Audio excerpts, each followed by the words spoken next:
በጣም ሲቸግረኝ ወርቄን ሸጬ ወደ ቤቴ ከተመለስኩ በኋላ የወርቄን ብር ሰረቆኝ ትላለች አንድ እህታችን። አሰላሙ አለይኩም ወራህመቱላሂ ወበረካቱሁ። እንዴት ናችሁ ውድ ቤተሰቦቼ? ሁላችሁንም ሰላም ብያለሁ። በያላችሁበት ሰላማችሁ ብዝዝት ይበል። ሀገራችንን አላህ ሰላም ያደርግልን። ዛሬ እንደተለመደው በአዲስ ቪዲዮ የወርቅን ዋጋ የማሳውቃችሁ ይሆናል። ቀኑ እሁድ ነው፣ ዲሴምበር 29 2025። የወርቅን ዋጋና እንዲሁም የልጆች አልባሳትን ይዤላችሁ ብቅ ብያለሁ ማለት ነው። እስከ መጨረሻ እንድትከታተሉኝ በአክብሮት ተጠይቃችኋለሁኝ። ቪዲዮውን እንግዲህ ከወደዳችሁት ላይክ እና ሼር እያደረጋችሁ ለብዙ እህቶች ወርቅ ለሚፈልጉ አድርሱላቸው። አዲስ ከሆናችሁ ቤተሰብ የሆኑ ቀጥታ ወደ መጣሁበት አልፋለሁ። ከዛ በፊት ግን አንዲት እህታችን የወርቄን ብር ተሰረቅኩኝ ትላናለች። እሱም ምንድነው? በጣም ቸግሮኝ ወርቄን ይዤ ሸጬ ስመለስ ኢጃዛ ቤት አብረን ተኝተን፣ ነገር ግን ስነቃ ከጎኔ የተኛችው ልጅ የወርቄን ብር ይዛ ላሽ ብላለች እያለች ነው። እና ውድ ቤተሰቦቼ ይህንንም ለምን እንዳመጣሁት ያው እናንተ እንድትጠነቀቁ፣ አሁን ላይ ያለንበት ጊዜ በጣም የሚያስፈራ የሚያስጠላ ስለሆነ እውነት ለመናገር የሰው ገንዘብ አይጠቅምም። እንደው የሰው ገንዘብ የምታሯሩጡ ሰዎች ይሄንን ማወቅ አለባችሁ።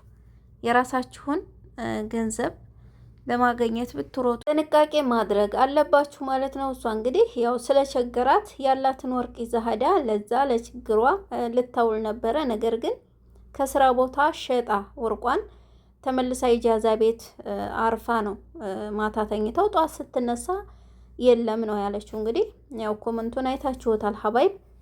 ስለዚህ እናንተ መጠንቀቅ አለባችሁ። ኢጃዛ ቤትም ሆነ ምሳሌ ኢጃዛ ትወርዱና ወርቅ መግዛት ከፈለጋችሁ ወርቅ ልገዛ ነው ወይ አንዷን ጓደኛሽን አብረሽ ተከታይ ወይ አጋዢ ትያታለሽ እዛ ውስጥ ማለት ነው።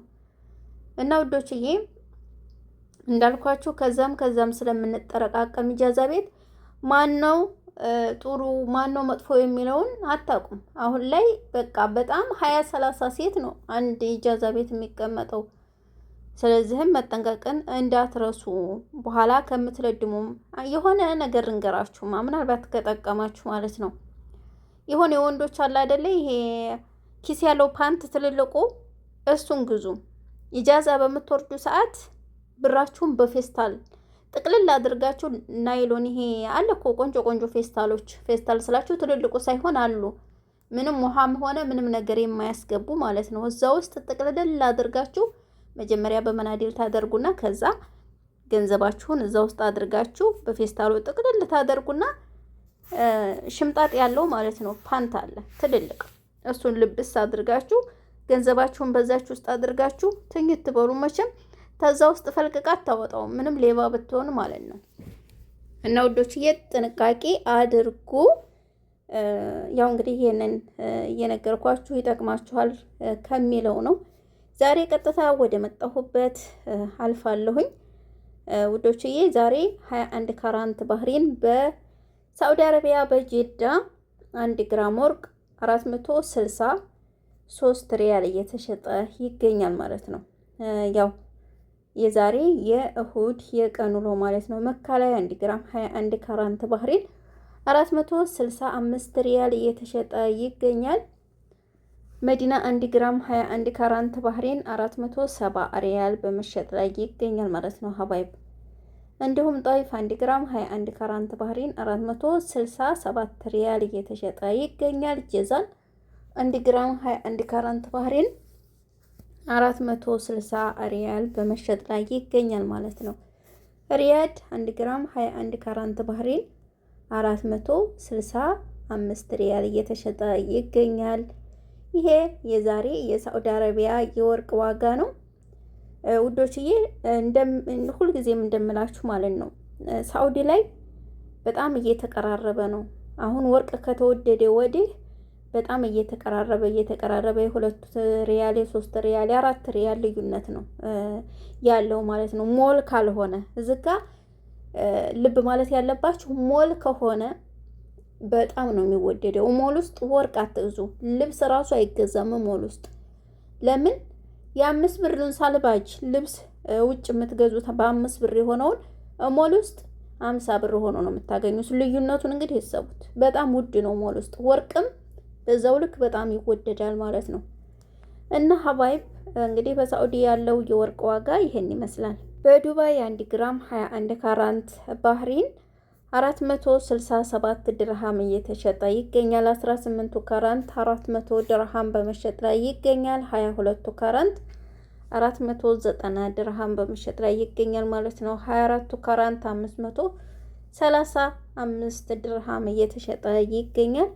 በኳተር 1 ግራም 21 ካራንት ባህሪን 452 ሪያል እየተሸጠ ይገኛል ማለት ነው። 22ቱ ካራንት 473 ሪያል እየተሸጠ ይገኛል። 24ቱ ካራንት 1 ግራም ወርቅ 515 ሪያል እየተሸጠ ይገኛል ማለት ነው። ይሄ እንግዲህ ኳተር ላይ ያለው የወርቅ ዋጋ ነው ማለት ነው። ሀባይብ እንግዲህ ስትገዙ እናንተ ያው ሁልጊዜም እንደምነግራችሁ መከራከራችሁን እንዳትረሱ ማለት ነው። ከተከራከራችሁ የተወሰነ ቅናሽ ታገኛላችሁ ማለት ነው። ኮይት ላይ 1 ግራም 21 ካራንት ባህሪን 39 ዲናር እየተሸጠ ይገኛል። 22ቱ ካራንት 40 ዲናር በመሸጥ ላይ ይገኛል ማለት ነው። 24ቱ ካራንት 42 ዲናር እየተሸጠ ይገኛል። ይሄ ኮይት ላይ ያለው የወርቅ ዋጋ ነው።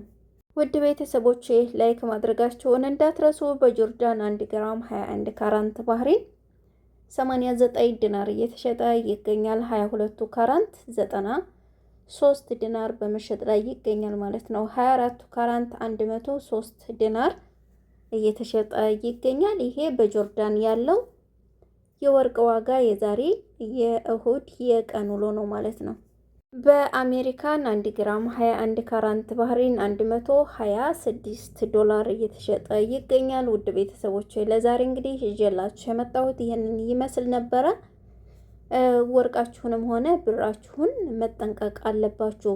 አሁን ላይ እንደነገርኳችሁ ነው መግቢያ ላይ ማን ሀቀኛው ማን ሌባ እንደሆነ ማንኛውም ስለማያስታውቅ ኢጃዛ ቤት ብዙ ጊዜ የሚያጋጥም ነገር ስለሆነ ይህንን ነገር ታሳቢ ማድረግ አለባችሁ ማለት ነው። ብራችሁንም ሆነ ወርቃችሁን መጠንቀቅ አለባችሁ ስላችሁ ነው። አንድ እህታችን ብቻ አይደለችም፣ ሌላም በተደጋጋሚ ጠፋን እያሉ ብዙ ልጆች እያሉ ነው ማለት ነው። በኮመንት ለራሱ ተሰረቅኩኝ እያሉ ነው። ስለዚህ ልትጠነቀቁ ይገባል። እየጠፋባችሁ ውድ እህቶቼ በበለጠ እንግዲህ የተሻለውን አላህ ይተካችሁ። ሌላ ምንም ልላችሁ አልችልም። ምክንያቱም ተጠፋ በኋላ እንዲህ ነው ብንለው ምንም ትርፍ የለውም። ለእናንተ አላህ የተሻለ ነገር ይተካላችሁ ማለት ነው። ሀባይብ የተጨነቀን ሁሉ አላህ ይፈርጀው። እንግዲህ የሰው ሀቅ የሰው ነው። ምንም ለምሳሌ አሁን ይቺ ልጅ ለጊዜው ሊጠቅማት ይችላል። እንደው ለሆነ ነገር በቃ ወይ ቸግሯት ለዛ ነገር ልታውለው ትችላለች። ግን እስከ ምን ጊዜውም ቢሆን ጸጸቱ የህሊና ጉዳት ነው። ለእሷ እንግዲህ ጥቅም አታገኝበትም። ሁል ጊዜ ስትጸጸት መቼም ሌባ በሄደበት የእጅ አመል ያለበት ሰው ከባድ ነው። እንደው ምንም ቢሆን ያነሳል የእጅ አመል ያለበት ሰው። ስለዚህ የሰው ገንዘብ የሰው ነው፣ አይጠቅምም። እንደዚህ አይነት የምትሰሩ ሰዎች ልትጠነቀቁ ይገባል። ፈጣሪያችሁን ልትፈሩ ይገባል ማለት ነው። የሀቃችሁን የራሳችሁን ገንዘብ ፈልጉ። ሰርታችሁ በቃ ሀላል ገንዘባችሁን የራሳችሁን የሀቃችሁን ብታጠፉ ምንም ብታጌጡበትም ያ ነው እንግዲህ። ይሄ 11,000 ሪያል ማለት በጣም ብዙ ብር ነው። እቺ ስንት ሆና ነው ያገኘችው? መቼም ሁላችንም ማረብ ቤት እንዴት ሆነን እንደምንሰራ እናውቀዋለን። እና እህቴ እንግዲህ አላህ ያጥናናሽ እላለሁ። ምንም ልል አልችልም። ይሄን ነው የምላችሁ ሀባይብ። በሌላ ቪዲዮ እስከምንገናኝ ለኔም ለእናንተም መልካም ጊዜ ይሆንልን።